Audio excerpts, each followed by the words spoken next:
আমলনামা দেখাইয়া বলবে, প্রত্যেককে সুপারিশের জন্য নবীজির কাছে চাইতে হলে আমলনামা জমা দিতে হবে। ও মা, সুপারিশের কোনো কাগজপত্র নাই, কথা কোনা, কোনো নিয়ম কানুন নাই নাকি?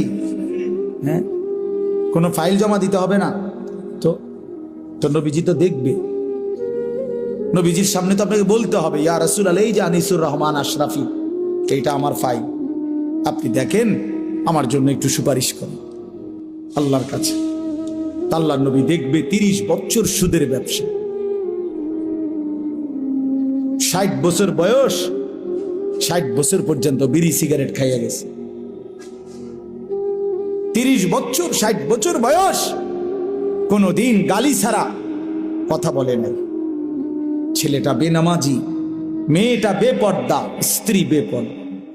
মৃত্যু পর্যন্ত আমার উম্মতের ঘরে প্রতিদিন